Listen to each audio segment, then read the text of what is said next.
eating anti-American zombies who will soon be roaming the halls of the House looking for institutions and traditions to destroy and devour. Possible Speaker of the House, Nancy Pelosi, struck a tone of reconciliation in her election night speech to a mob of Tyrolean peasants who were carrying torches and screaming, "Bring us the orange monster." Pelosi told them, quote, "Tomorrow will be a new day in America." Wednesday, in fact, and the next day will be Thursday. After that, it's anyone's guess, but I can confidently declare, where am I? And would someone please remind me what my last name is so I can pick up my Social Security check, unquote. Soon to be head of the House Intelligence Committee, Adam Schiff, joined in the goodwill effort, announcing to reporters, quote, "I look forward to working with the perfidious nest of traitorous Russian vipers who have infiltrated this administration," unquote. Schiff then tore off his full face mask and revealed that he was actually the late Senator Joseph McCarthy and was promptly reburied with a stake through his heart and a clove of garlic stuffed in his mouth, as it should have been months ago. Even formerly hostile reporters like CNN's Jim Acosta seem to be mitigating their tone. At a press conference after the vote, Acosta politely asked the president, quote, "Excuse me, Mr. President, aren't you literally Hitler? And don't you think that everyone should look at me because I'm Jim Acosta," unquote. President Trump himself made an effort by reaching across the aisle, then climbing to the top of a gas storage tank where he shouted, quote, "You'll never take me alive, G-men. Look, Ma, top of the world," after which he fired his Tommy gun into the gas tank and blew himself and the press corps to kingdom come, then went out and played a round of golf. Trigger warning, I'm Andrew Klavan, and this is The Andrew Klavan Show. I feel hunky-dunky, life is tickety-boo. Birds are winging, also singing hunky-dunky-doo. Ship-shaped, ipsy-topsy, the world is zippity-zing. It's a wonderful day, hurrah, hooray! It makes me want to sing. Oh, hurrah, hooray! Oh, hooray, hurrah! All right, here we are. We're heading like a careening, out-of-control car into the Klavanless weekend.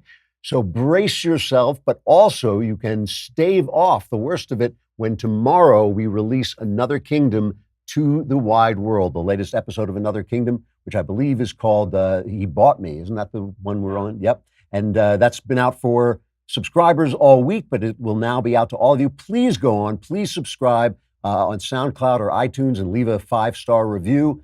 And please listen, because it really is good and you will like it. And you can already pre-order the book of the first season and catch up and find out what's going on. All right. Meanwhile, we want to talk about ZipRecruiter, because I know all of you who turn on the Daily Wire think to yourself, oh my God, how did that ever happen? It was because we didn't use ZipRecruiter, which helps you get the people you really want. If you go on ZipRecruiter.com/dailywire, you will find yourself a powerful matching technology that scans thousands of resumes, identifies people with the right skills, education, and experience for your job, and actively invites them to apply. This is the way you get qualified candidates in a big hurry. It's no wonder that ZipRecruiter is rated #1 by employers in the U.S. This comes from Hiring States on Trustpilot with over 1,000 reviews. Right now, my listeners can try ZipRecruiter for free at this exclusive web address, ZipRecruiter.com/dailywire, all one word. That's ZipRecruiter.com/DAILYWIRE, ZipRecruiter.com/dailywire. Absolutely free. Try it out. Don't let this happen to you. ZipRecruiter is the smartest way to hire. Hey, we're having a tragedy here in California, not far from us, and certainly not far from where I used to live in Ventura County, Thousand Oaks. A guy, another lunatic who the cops knew about, couldn't get committed. They couldn't put him away. This is the problem we keep having. After all, California has the harshest gun laws in the country, so it's not about the gun laws. He walked in and opened fire on a bunch of college kids at a bar. Killed, I think the last estimate I saw was 12 or 13 people died, and a police officer, a sheriff's department sergeant, Ron Hellis, engaged the suspect along with a California Highway Patrol officer. And according to the LA Times, Hellis was shot multiple times and died at a local hospital. You know, this is the thing that really has come home to me. Last night, Knowles and I were over at Loyola Marymount. You can actually watch this online. We had a wonderful, wonderful time. But the last couple of speeches I've been at, I've been followed around by armed guards, and there have been armed police officers. I think there was security there last night. I'm not sure they were police officers. It's not a good feeling, to tell you the truth, to have police officers or armed men follow you around when you're just going onto a college campus to talk about ideas, which is what they should be doing on a college campus. But it does bring home to me every time I see it what a remarkable place this is, where the police show up to ensure your free speech. This is not true virtually anywhere else. And even in England, right, the second freest country in the world, maybe along with Israel, the police can come, the police send out these warnings: watch what you say, don't insult the Muslims, don't say anything blasphemous about the prophet, and all this. And you can be arrested in Britain for speaking, whereas here, the police show up to protect you. They show up to protect free speech. This is a beautiful, beautiful thing. This is a remarkable thing. So last night at this Loyola Marymount speech, Knowles and I are there, and Knowles and I are the two nicest people in the country, right? I don't think there's maybe I don't know, Julie Andrews, is she still in the country? But after that, it's me and Knowles. And these protesters show up and they gag themselves. They had duct tape over their mouth. And Knowles actually said to him, who gagged you? Oh, you gagged you. You were doing this to yourself. And one of the things we learned in this last election was that educated white people don't like Trump. And maybe they don't like Republicans in general. All these blue suburban districts where there were educated people went even more blue, and they became even more Democrat. And people are saying, as they always say, oh, Democrats are losing the educated suburbanites. They've got to learn how to talk to them. Well, yes, they have to learn how to talk to them. But the other side of this is we have to stop educating people to be idiots. We have to stop educating people and indoctrinating them. I mean, after Knowles and I talked, and you guys listen to us, right? You know what we talk like. After we talked, these people had to go off to a safe space and be reoriented. They had to basically be re-brainwashed in case we said anything that might have been too convincing or too truthful. They had to be told back, talked back. And we were told later, they were silent and polite at our meeting. I will give them that. But before, we were given audio and video of them screaming obscenities at the organizers. And we know that they took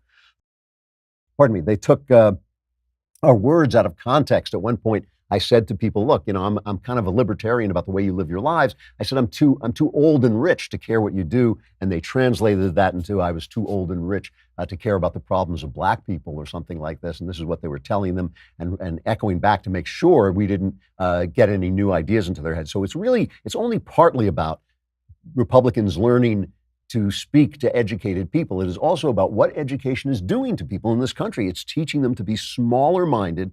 And I think one of the things that organizations, Republican on-campus organizations, should be doing is they should be actively going before the administration and saying, look, you have got to start hiring some conservative teachers. We should be able to organize debates between professors who are on this campus. We have got to turn this educational system around. It is fine for there to be left-wing teachers, but there should be right-wing teachers too. It is just absolutely disgusting. And they are teaching these people basically to hate free speech. They are teaching them that free speech is the problem, free speech is the danger. The reason these people were wearing gags is our very presence, the very presence of Michael Knowles, the evil Michael Knowles, and I admit he is evil, but the evil Michael Knowles and the evil Andrew Klavan, and I'm a lovely guy, the very presence was gagging them, was somehow silencing them, was somehow harming them. And that kind of fragility is, it's just a terrible, terrible thing. And it is what is causing this stuff we are seeing now, which is absolutely horrifying.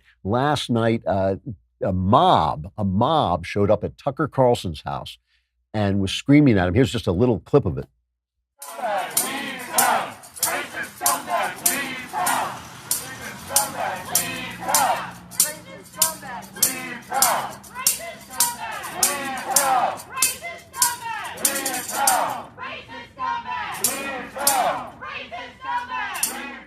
So Tucker's kids are in there and his wife is in there and they're screaming, "We know where you sleep." And even worse, Matthew Iglesias is tweeting out, oh, What about the people who are afraid of ICE?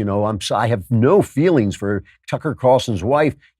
His victims are afraid. Well, Tucker doesn't have any victims. He just has viewers. And there's a little knob, a little button on your remote control. You can just turn Tucker off like that if that's what you want to do. Tucker is expressing opinions, and if you are so damaged by his opinions, and I like Iglesias said, I know people who have to hide away from ICE because they broke the law. I know people who have to hide away from the police because they've committed crimes. It's like my feelings don't extend quite that far. All Tucker is doing is expressing opinions, and his opinions are not egregious. He's kind of a libertarian conservative, more or less. He's expressing opinions, and they feel that they can respond to opinions with what is essentially acts of violence. Hours after this mob showed up at the home of Tucker Carlson, an affiliated Twitter account published his home address and the home address of his brother, along with the addresses of Ann Coulter, the Daily Caller's Neil Patel, and Sean Hannity. That Twitter feed that is doxing these people has not been taken down, but what has been taken down is Michael Knowles was suspended. A couple of other, a lot of other conservative sites have been suspended, but you can say anything you want if you're a leftist about Jews. You can say anything you want. You can reveal these things if you're, this is the way that educated people are now being educated into small-mindedness and stupidity. So if the educated people are turning against Republicans, it may not be the fault of Republicans. It may be the fault of the educations, of the education. So the big news, I'll pause before getting to the big news because I have to talk about Hair Club, because I know you're looking at me and think, where does he get a head of hair like that? Well, all right. I'm what you might call an anti-example. When I saw that I was balding, I said to myself, I'm balding, and I didn't do anything about it. You don't have to be that way.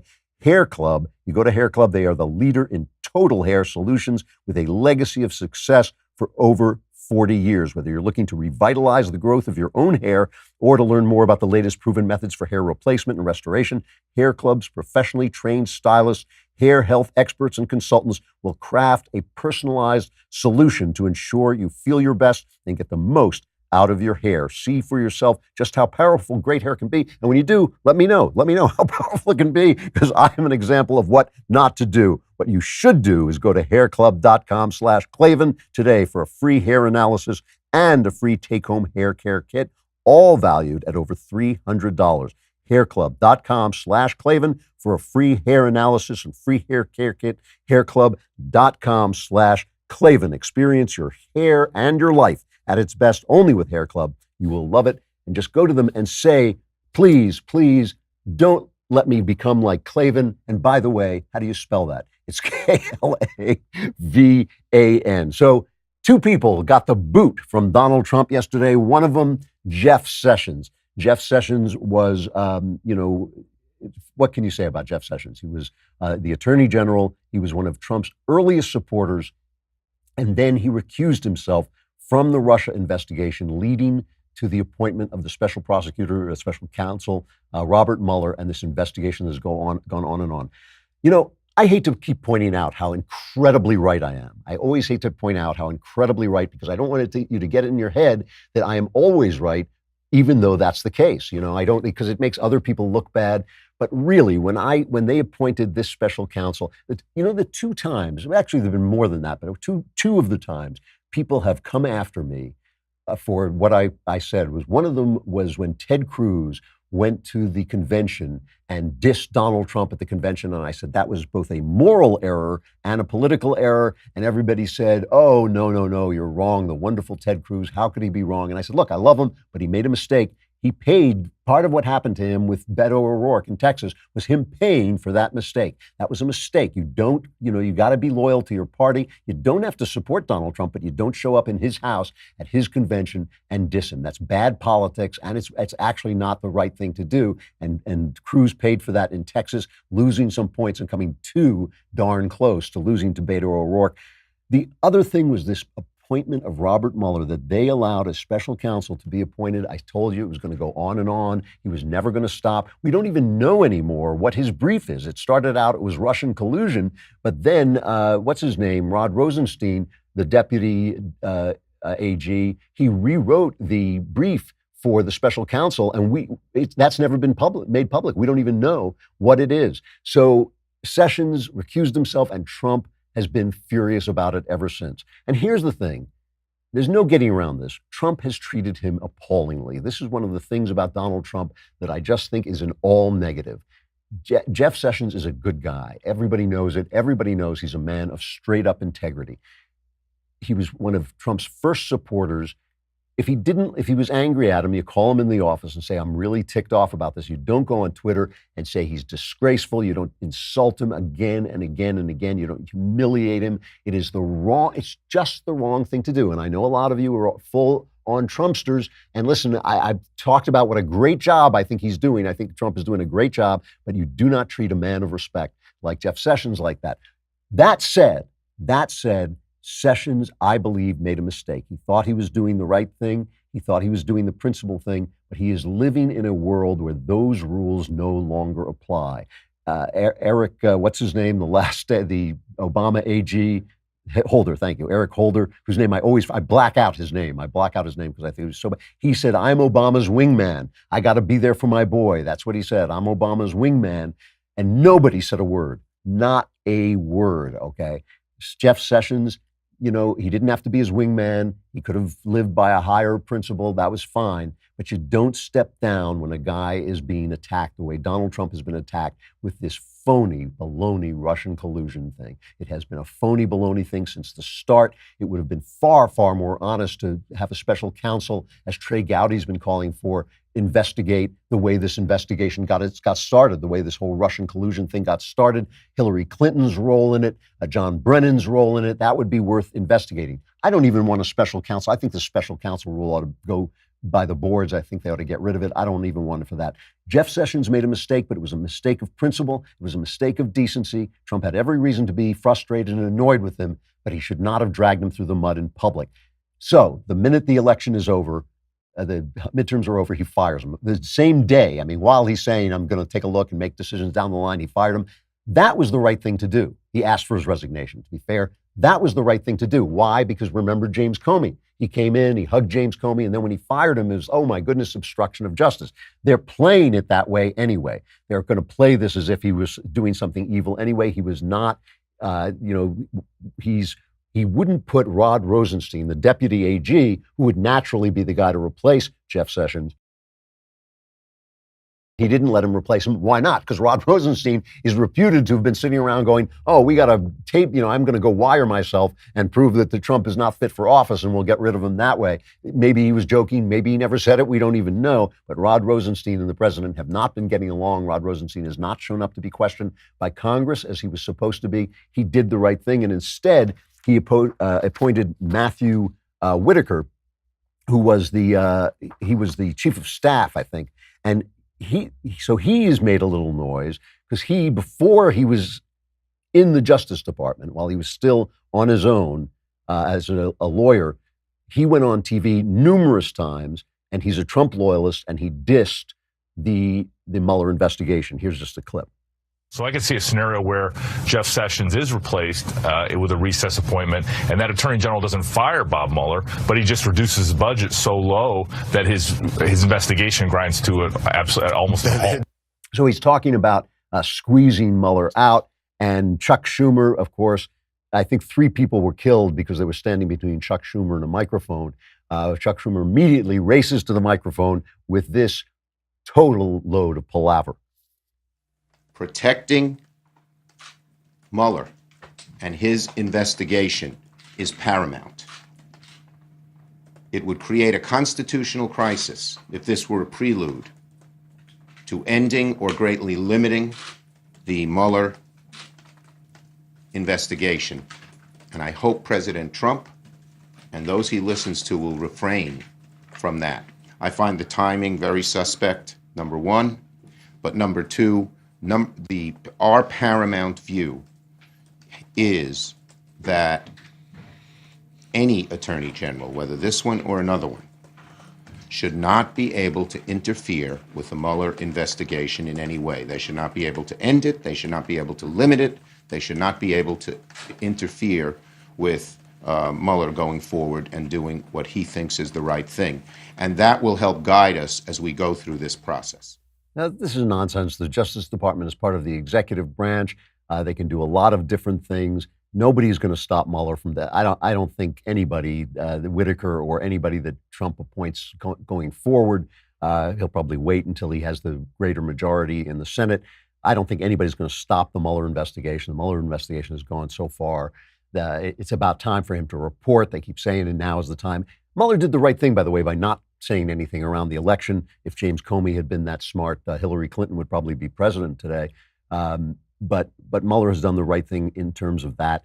But I think that Trump did the right thing. I think he hated the guy. He was frustrated with him. He waited until after the election. This is when the shakeups always happen after the midterms. He waited. He said goodbye. Thank you very much for your service and all this stuff. So, the way I feel about this, I feel like Sessions was ill-treated, but he also did the wrong thing, and now he has to go, and that's the way it should be. What I basically hope he does is goes back and runs for the Senate, get his seat back, because we lost that over the Roy Moore kerfuffle, and it would be nice to get it back. The other guy who got Trump's boot in his backside was our old friend Jim. Look at me, I'm Jim Acosta. So I have to talk about this because there's a couple of different things that are going on here. Let's play again this confrontation. We cut it back a little bit. We played the whole thing last time, but here is Acosta asking what he thinks is an interesting question. I wanted to challenge you on one of the statements that you made in the tail end of the campaign in the midterms. Here we go. If you don't mind, Mr. President, that this caravan was an invasion. As you know, Mr. President, I consider it to be an invasion. As you know, Mr. President, the caravan was not an invasion. It's a group of migrants moving up from Central America towards the border with the U.S. Thank you for telling me that. I appreciate it. Why did you characterize it as such? Because I consider it an invasion. You and I have a difference of opinion. But do you, if I may ask one other question, Mr. President, if I may ask one other question, are you worried? That's enough. That's enough. Mr. President, that's I was enough. going to ask one of the other folks. That's enough. Pardon me, ma'am. Mr. Excuse President. me. That's enough. Mr. President, I'll tell you what. CNN should be ashamed of itself having you working for them. You are a rude, terrible person. You shouldn't be working for CNN. So that's an extraordinary confrontation between the press. Obviously, these are extraordinary times. Let's start with the idea that he laid hands on the young woman, the aide, who was reaching for the microphone to take it away because the president of the United States had told Acosta that he was done. He had his question. Trump answered the question, and it was done. Sarah Sanders tweeted out this conduct. So basically his hard White House pass, he's been denied access to the White House. It's been suspended. I don't know for how long, but he was punished for his behavior. And Sarah Sanders tweeted out, this conduct is absolutely unacceptable. It is also completely disrespectful to the reporter's colleagues not to allow them an opportunity to ask a question. President Trump has given the press more access than any president in history. That is true. And she also said that it was wrong for him to lay hands on this young woman. It was wrong for him to lay hands on this woman. So now a debate starts up. Did he lay hands on this woman? And the White House tweeted out a slowed down version, close-up of him brushing her arm away. Now, he said, "Pardon me, ma'am," afterwards. Now, I don't know what's in Jim Acosta's mind, and I'm not gonna beat the drum about, I mean, he didn't assault her, obviously, but he did chop her hand away. It looks to me, I've now watched this thing maybe 15 times. It looks to me pretty clearly that he chops her hand away. Now, maybe he did it by accident, maybe he did it by reflex.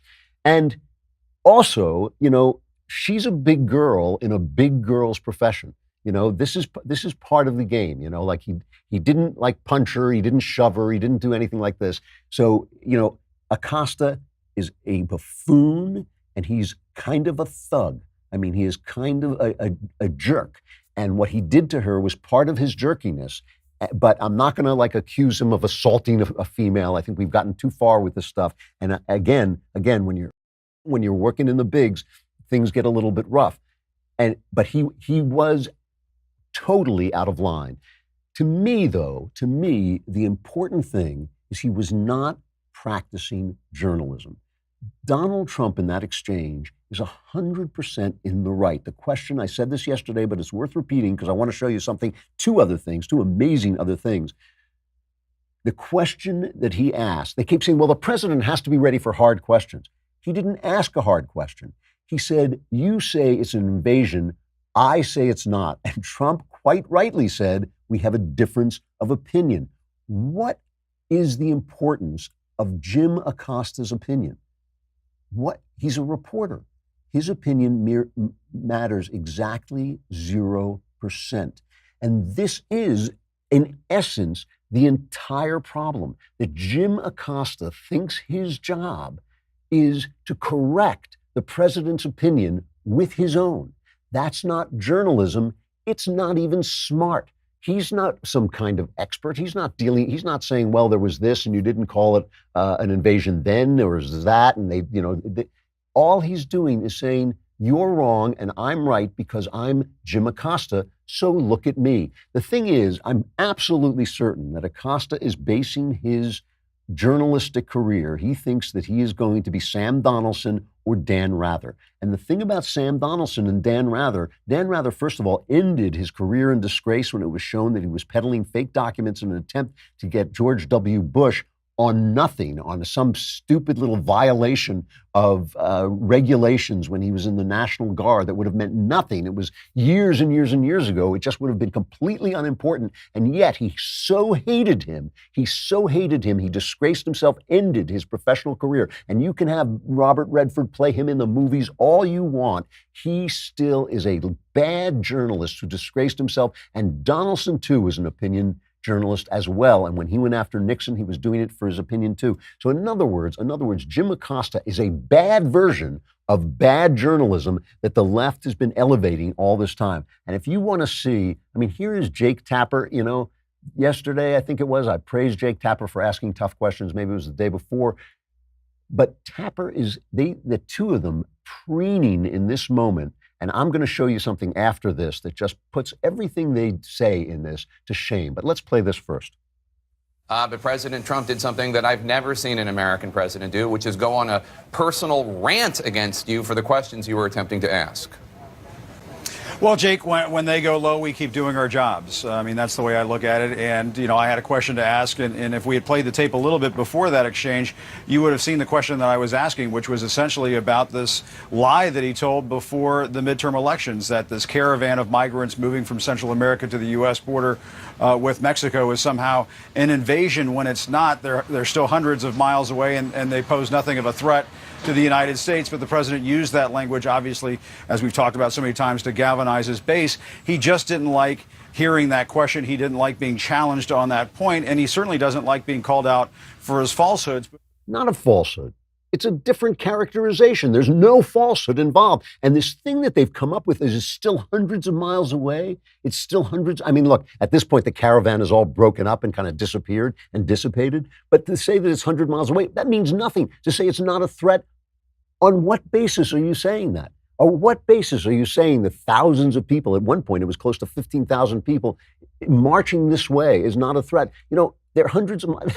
This is like when Alexander the Great invaded Greece. They were going, well, maybe he won't come this way. Maybe he won't come down and attack. It's like, what are you talking about? What are you talking about? They're hundreds of miles away. If the army, if a foreign invasion force was hundreds of miles away rolling in this direction, would that not be a threat? Jim Acosta is entitled to his opinion. I just don't want to hear it, and I don't know why we should. And Jake Tapper, his dainty shock that a reporter should get the boot the way Acosta got the boot is not in keeping with the reaction of the press corps to Barack Obama. Remember Saint Barack Obama, the savior of our nation, who treated someone shouting rude questions at him like this, had him thrown out. But the incredible part of this video, and you have to listen to the end, is the reaction of the press corps. What you hear in the background is the press corps reacting to President Barack Obama throwing out a rude questioner. Civil rights of LGBT Americans is...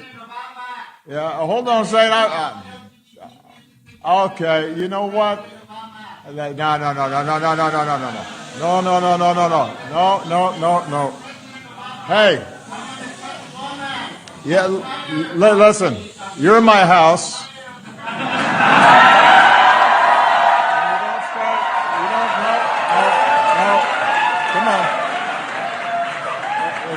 It's not, you know what? It's not respectful when you get invited to somebody.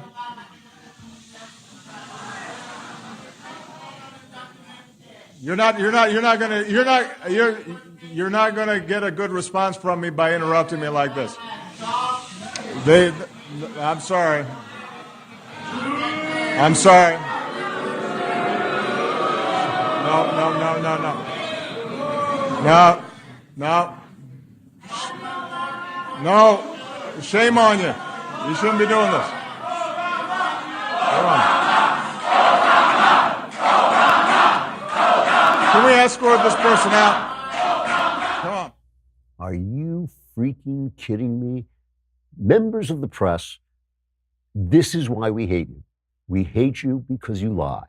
We hate you because you lie. You lied to us for 8 years. You treated this guy, Obama, like he was heaven sent. Look, I think he was an incompetent and a leftist, and I think both those things are bad for a president. I've always said I don't think he was evil. I think he was ignorant. I think he was one of those guys who doesn't know what he doesn't know. And I think his policy, he ran dishonestly. He ran as a centrist, and he became a leftist. He basically tried to intersectionalize the country. I think he has failed. I think it's amazing the way Donald Trump has erased his memory. We can barely remember what he stood for or what he did. It's almost all gone except for this awful wreckage of Obamacare that keeps dragging us down. It's like a can tied to a dog's tail.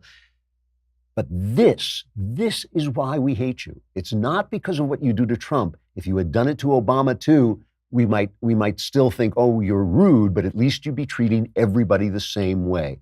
You are liars. And when Trump says you're the enemy of the people, that may be over the top, but you're certainly the enemy of the president. You are certainly the enemy of conservatives. You're certainly the enemy of traditional Americanism, and you're certainly the enemy of the Republican Party. And everything Trump is doing, the best thing he's doing is attacking you because you deserve it for that, what you did with Obama. It's not what you do to Trump. Torment the president all you want. What do they say? Make the afflict the comfortable and comfort the afflicted. Fine, but you didn't do it. 8 years, you didn't do it. And now you're saying, oh, can we be journalists again? No, you can't. Now you're just partisans. Now you're just commentators and you're liars. And that's why we hate you. And you deserve it. You've earned it. You went out and you got it yourself. Good for you. And you're still doing it. And I'll talk about that in just a minute. But I want to remind you that all of this wonderful content is coming to you. And we're not doing it for fun. We're doing it because we want your money. Send us your money. Just don't even think about it. Just throw your wallet at the screen, whatever device you're doing, just stuff your wallet into your iPhone.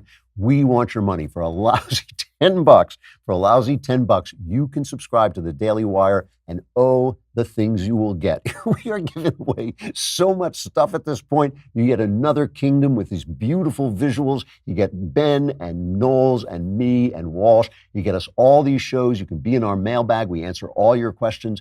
My answers, guaranteed correct, guaranteed to change your life, even sometimes for the better. You get to ask questions in our conversation. You get to ask questions in the backstage. All of this stuff for a lousy $10 a month or $100. It really is. I should say $9.99 because I'm supposed to think you're stupid enough to think like, oh, it's less than $10.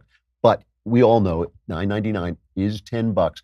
So it's $10 a month, $100 for the year. And if you come for the year, we give you the Leftist Tears tumbler. I know we shouldn't. It's wrong to talk about, to savor leftist tears, but they are just so good. All right. So they're still doing this. This is the other part of this. 2 Muslim women won elections as congresswomen. And this is how NBC, from our pals at Newsbusters, this is how NBC and CBS reported their election. Take a look. In Minnesota, 36-year-old Yilhan Omar became the first ever Somali American elected to Congress. Here in Minnesota, it's a cold state, but the people have warm hearts, and we don't just welcome immigrants, but we send them to Washington. My mom's born in Somalia. She and her family fled the violence of civil war when she was 8. After years in a refugee camp in Kenya, she immigrated here when she was 12, learning English in 3 months. That's the America I'm gonna go fight for! And mastering politics in the years that followed. This is Casey Hunt on Capitol Hill, where history is about to be made. The newest Congress featuring more than 100 women, a new record. Among them, the first Muslim women, Michigan's Rashida Tlaib and Minnesota's Ilhan Omar. So what this points out is the incredible emptiness of the press's intersectional identity politics. Let's call it identity politics. This identity politics, this is the thing. They don't even know it's a point of view anymore. Just like Jim Acosta can't tell the difference between his opinion and a fact. He can't tell the difference. I mean, they can't tell the difference. They don't even know that reporting was bad reporting because it's historic. It's historic. And of course, it's never historic when the right does it. It's not historic that a Cuban American is a senator in Texas. That's not historic. I think the first South Korean was elected. That's not historic because it's a Republican. The fact that they treat Ruth Bader Ginsburg like the first female Supreme Court justice. That's another thing. Ruth Bader Ginsburg fell and hurt herself, broke her ribs. When a woman that old takes a fall, that's a bad thing. That is a bad sign, and I wish her well. I hope she comes back and heals. If she doesn't, that's going to be the next big story for sure. There's going to be a great big fight, but I hope she does heal and she's fine. I know when old people fall, that is really, really difficult. But they treat her like she's the first female Supreme Court justice. And of course, she's not Sandra Day O'Connor, but she was a Republican. So it's only historic when the left does it. But of course, the historicity of it, the historicness of it, ignores the fact of who these two women are. These are two virulent anti-Semites. And the first one, Ilhan Omar, has been very credibly accused of having married her own brother in 2009 as a way of gaming the immigration system as possible immigration fraud. And she may even have committed student loan fraud as well. She says that she married the guy, but the allegation that he is her brother is absurd and offensive, she says. But there is evidence that this is true. There is a lot of student enrollment records and other evidence supporting the fact that she may have married her own brother to game the immigration system. And she also has sent out these tweets about Jews, about the state of Israel, about how Israel, let me see if I can find the tweet. It was how Israel has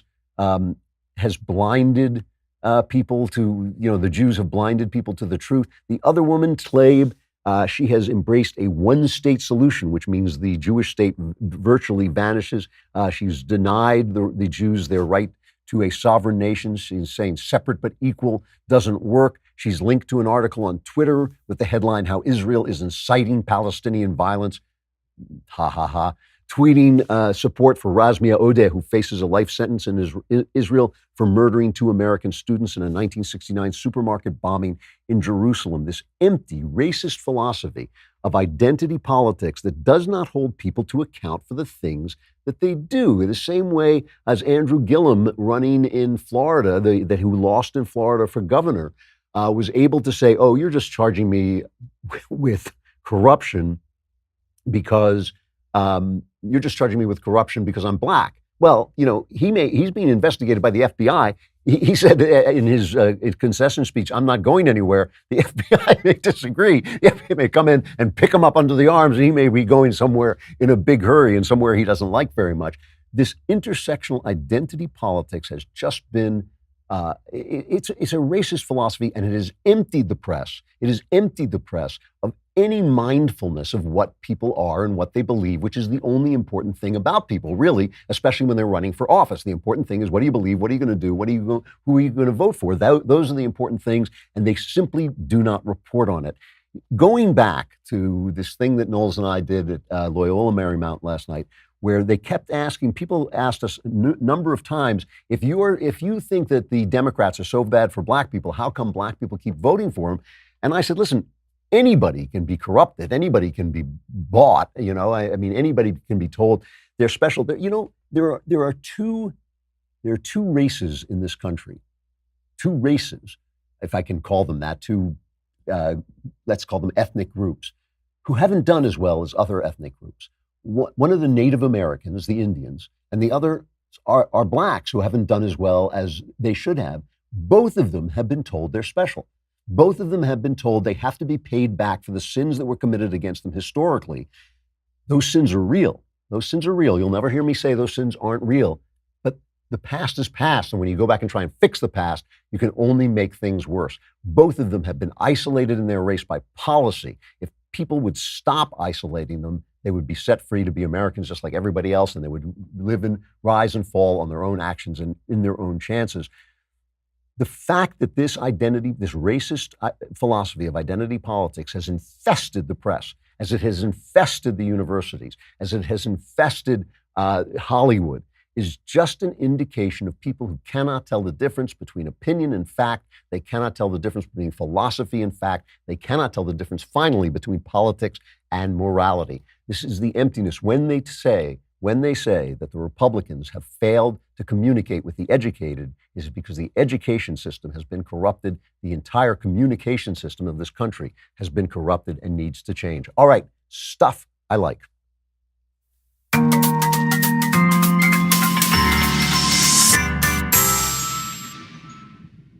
That was it? I don't know.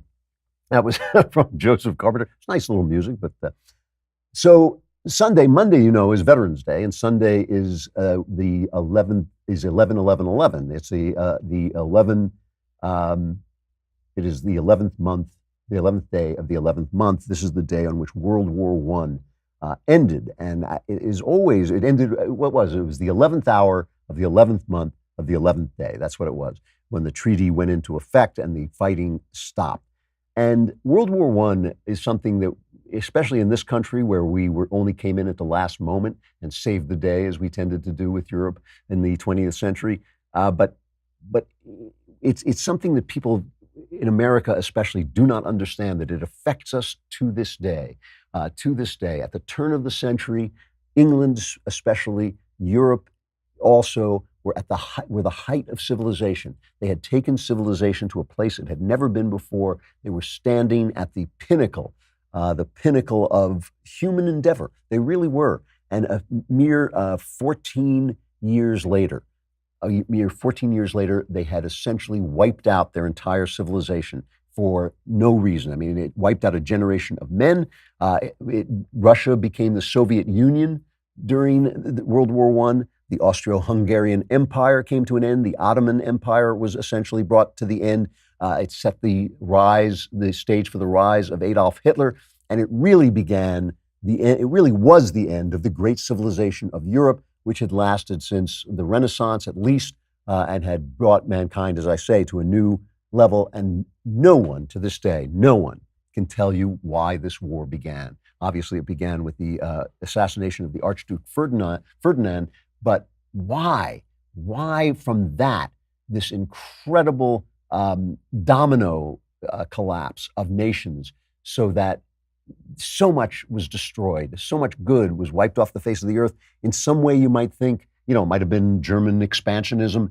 The left has seized the narrative. The left seized the narrative afterwards, as they are very good at doing after a war, and sold the idea that it was nationalism. It was nationalism that was the problem. Well, maybe, but maybe it was the way that the nations were set up, so that they were being ruled by all of Europe at that point was being ruled by Queen Victoria's family. So maybe it was an internecine war. It is really hard to know. It is hard to know why this destruction happened. Maybe it was just like, Norman Mailer once said about cancer. Maybe the reason they can't cure cancer is because cancer is just death, and eventually death will come. And maybe that's it. Maybe civilizations just die, and it was time for Europe to die, and it did die. What is there now is not the Europe of old. It is not even, I don't even think it's going to survive another century in its present form. And it also destroyed, World War I also destroyed the concept of patriotism, the sure and certain idea that you were, that sweet, dulce et decorum est, pro patria more, sweet and right it is to die for one's fatherland. That was the thing that came under fire. There was a famous poem called Dulce et Decorum Est by Wilfred Owen. Many of the poems written at this time were written by gay men, which is really interesting. So these were outsiders, people who were kind of excluded from society in some ways, who said, well, why did we wind up in these trenches? It's not that they weren't brave. It's not that they didn't go and fight. He wrote this, the famous poem in which he talks about men being gassed. This was the first time poison gas was used, and it was so hideous to watch people die. He talks about a man being thrown into a wagon where he's dying, and he says, if in some smothering dreams you too could pace behind the wagon that we flung him in and watch the white eyes writhing in his face, his hanging face, like a devil's sick of sin, if you could hear at every jolt the blood come gargling from the froth-corrupted lungs, obscene as cancer, bitter as the cud of vile, incurable sores on innocent tongues, my friend, you would not tell with such high zest to children ardent for some desperate glory, the old lie, dulce et decorum est, pro patria more. So that, some of the poetry, it's a beautiful poem. It is a fantastic poem. So if you want to read stuff, I'm talking about stuff I like, if you want to read some wonderful stuff about World War I, it is well worth it to read the poetry that came out of it. Also the wonderful patriotic poem that came out at the very beginning, if I should die, say only this of me, there is some corner of a foreign field that is forever England. That was a beautiful poem, but those kinds of feelings of patriotism disappeared. Great book to read, The Great War and Modern Memory by Paul Fussell, Fussell, I think it is. The Great War and Modern Memory is a classic. I think it was published about 25 years ago. Talks about the way the war infected our culture and infects our memory and our imagination still. Thomas Mann's novel, Magic Mountain, it is not an easy novel. It is a philosophical novel. It's told about a tubercular ward, a TB ward. And it's the story of a TB ward, and it basically is comparing the Europe that comes before the war as a group of sick people. And it's a philosophical novel about the state of Europe, kind of discussing why the war came almost as a relief to people, because they went off with great celebration, great patriotism, thinking they were going to a brief battle that would be over in months, and instead, 4 years later, the entire civilization had been destroyed. And of course, one of the most famous novels, All Quiet on the Western Front by Erich Maria Remarque. It's a spectacular novel, an anti-war novel, and it was made into a beautiful film in the 30s that just hammers home this idea.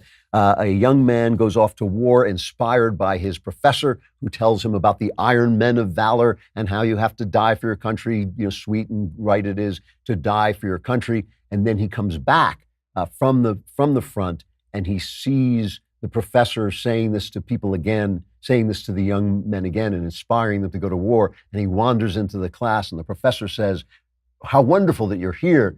Now you should inspire them. Tell them how wonderful it is to go to war. And here's a little bit of the scene from the wonderful 1930 version of All Quiet on the Western Front.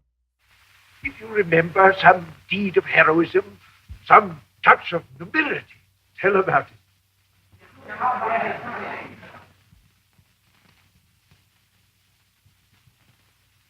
I can't tell you anything you don't know. We live in the trenches out there. We fight. We try not to be killed.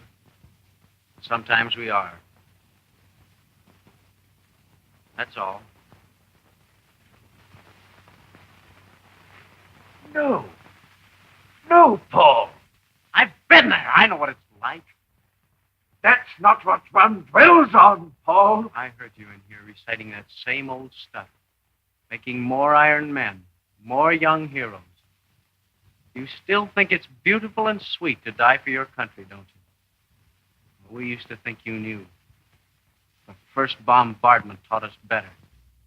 A war so terrible, so useless, so senseless that it changed the world forever. And its attitudes, it gave power to the left. So much power that it even began the Soviet Union. It gave power to the left in its anti-patriotism and its sense that, forces beyond our control were throwing us to death. It is a war well worth studying, and brilliant things have been written about it. and really interesting things that need to be considered, because the logic of war may be relentless. It may be that we can't avoid wars ultimately, but they can destroy everything good that we have. Thank God for the soldiers who stand on guard and hopefully prevent wars from happening with strength. But thank God for their courage when they do have to go and fight. Just like, as I said at the beginning, just like we should thank God for the police who charge in to dangerous situations to protect not only our safety, but our rights as well. And we now go into the Klavanless weekend. Please go on and listen to Another Kingdom when it becomes available tomorrow to all, and subscribe to dailywire.com so you can get the whole thing. But if you're not going to subscribe or you can't afford it, please listen to Another Kingdom. Go on iTunes and give us a 5-star review. For those of you who survived the Klavanless weekend, I know it won't be all of you, but for those happy few, those lucky few who come crawling back here, we'll all gather on Monday. I'm Andrew Klavan. This is The Andrew Klavan Show.